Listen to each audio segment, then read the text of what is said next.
Assalamualaikum warahmatullahi wabarakatuh. Perkenalkan kami dari kelompok 8. Pada kesempatan kali ini kami akan membahas terkait bagaimana analisis kebijakan ataupun ekosistem AI diterapkan Indonesia dengan Jerman. Sebelum dari itu, izinkan kami memperkenalkan diri. Saya sendiri Kavin Zulkifli. Saya Mario Krisna Mahendra. Saya Ataya Putri Kaira. Saya Davaria Paranjana Putra. Saya Serpina. Kami akan membahas bagaimana analisis kebijakan dan strategi nasional AI di negara Indonesia dan Jerman. Oke, next. Oke, pendahuluan. AI adalah teknologi kunci dalam revolusi industri 4.0 dengan potensi ekonomi besar, namun juga menimbulkan tantangan etika dan regulasi. Di Indonesia, merespons melalui Stranas KA 2020 sampai 2045, meskipun masih bersifat kebijakan tanpa kekuatan hukum. Sementara itu, Jerman telah mengadopsi pendekatan berbasis etika dan hukum yang lebih matang. Perbandingan ini menunjukkan perlunya regulasi AI yang seimbang antara inovasi dan tanggung jawab.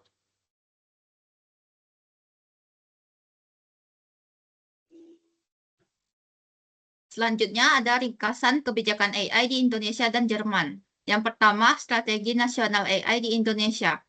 Stranas KA 2020 sampai 2045 merupakan arah kebijakan jangka panjang Indonesia dalam pengembangan AI dengan fokus pada etika, talenta, infrastruktur, dan riset.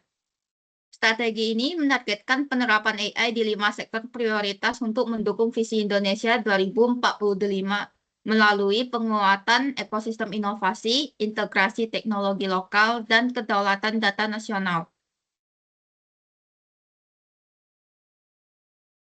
Yang kedua ada Strategi Nasional AI di Jerman. Strategi AI Jerman menekankan riset dan pengembangan transfer teknologi ke sektor swasta, serta penggunaan AI yang bertanggung jawab.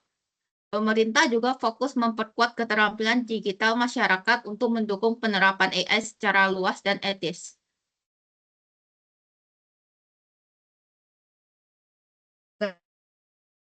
Baik, selanjutnya saya akan menjelaskan kebijakan AI nasional. Strategi Nasional Kecerdasan Artifisial atau Stranas KA Indonesia pada tahun 2020 sampai 2045 mempunyai visi menjadikan Indonesia sebagai pusat unggulan AI di Asia Tenggara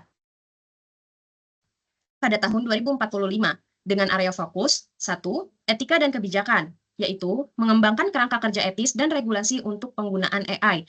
Lalu yang kedua, pengembangan talenta, yaitu meningkatkan kapasitas sumber daya manusia dalam bidang AI. Yang ketiga, infrastruktur dan data, yaitu membangun infrastruktur teknologi dan sistem data yang mendukung pengembangan AI.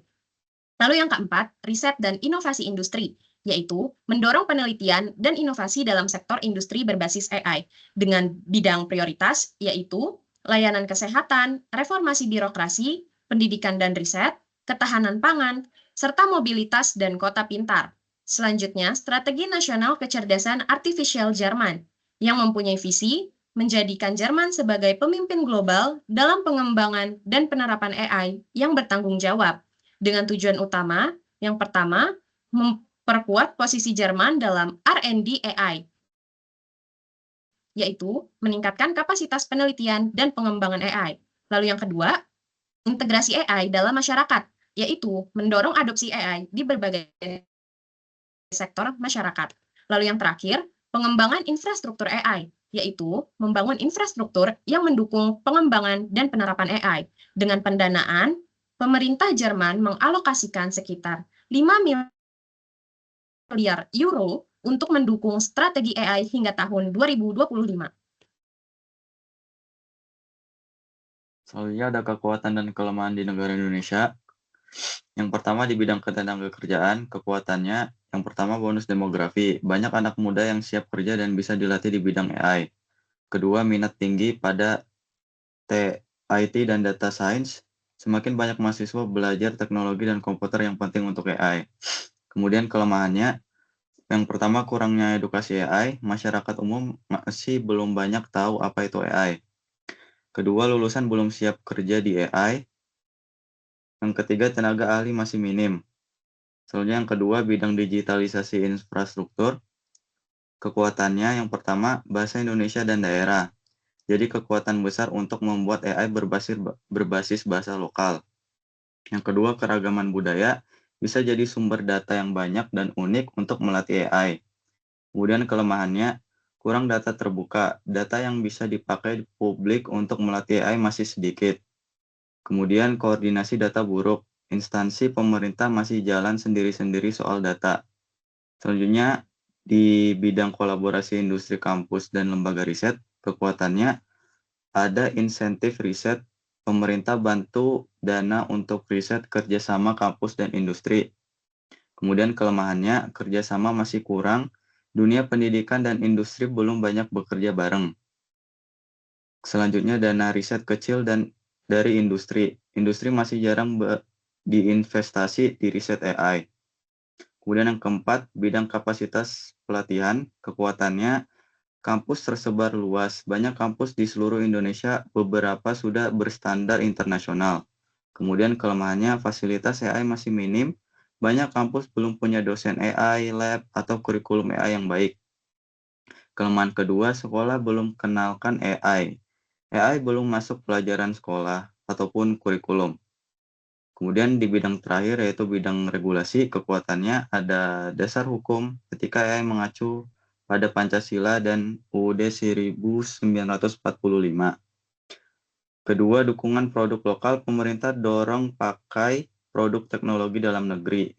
Kemudian kelemahannya, belum ada aturan khusus AI, belum ada hukum yang mengatur pengembangan dan pemanfaatan AI secara rinci dan lengkap. Dan kelemahan terakhir, tidak ada lembaga pengawas AI.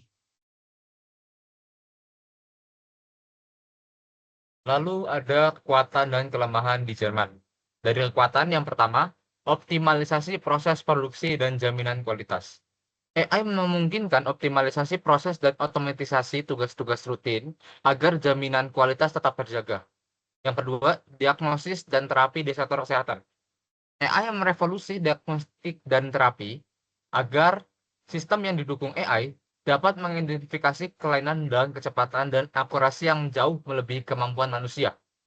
Yang ketiga, analisis data dan prediksi di sektor keuangan.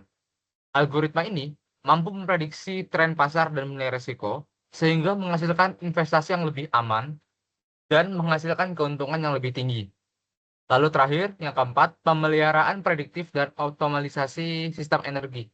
Pemeliharaan prediktif menggunakan algoritma AI untuk mengidentifikasi kebutuhan pemeliharaan pada tahap awal dan mencegah kegagalan. Lalu ada kelemahannya. Yang pertama, kekurangan tenaga kerja terampil. Kurangnya ahli AI yang berkualifikasi merupakan masalah yang mendesak. Jerman bersaing dengan negara lain untuk mendapatkan talenta terbaik. Yang kedua, transfer teknologi. Mentransfer hasil penelitian ke dalam produk dan layanan yang siap dipasarkan masih merupakan sebuah tantangan. Yang ketiga, daya saing internasional. Dalam persaingan global, terutama dalam Amerika Serikat dan Tiongkok, Jerman harus terus mengembangkan kekuatannya dan pada saat yang sama bereaksi secara fleksibel terhadap perkembangan baru. Yang keempat, ketersediaan data. Akses terhadap perkumpulan data yang besar dan berkualitas tinggi sangat penting untuk pengembangan AI agar Jerman harus menemukan cara untuk menyediakan data tanpa mengabaikan perlindungan data dan prinsip etika. Setelah kita mengamati bagaimana kebijakan, strategi nasional, dan analisis kelemahan dan kekuatan dari kedua negara, kita dapat menyimpulkan bahwasanya Indonesia ini telah meluncurkan strategi nasional kecerdasan artifisial dan bisa plastik pemanfaatan AI dalam tahap transformasi digital serta solusi tantangan pembangunan fundamental berbasis teknologi dan keberlanjutan. Kolaborasi sinergis antara pemerintah, industri, akademisi, dan masyarakat sipil dapat memperkuat kapasitas riset, infrastruktur data, dan literasi digital sekaligus prinsip fundamental etika sebagai inti pengembangan AI di Indonesia dalam pencegahan risiko bias, diskriminasi, dan ketergantungan pada teknologi asing. Mungkin cukup sekian presentasi dari kelompok kami. Mohon maaf apabila ada tutupan kami yang salah. Wabillahi taufiq wal hidayah. Wassalamualaikum warahmatullahi wabarakatuh.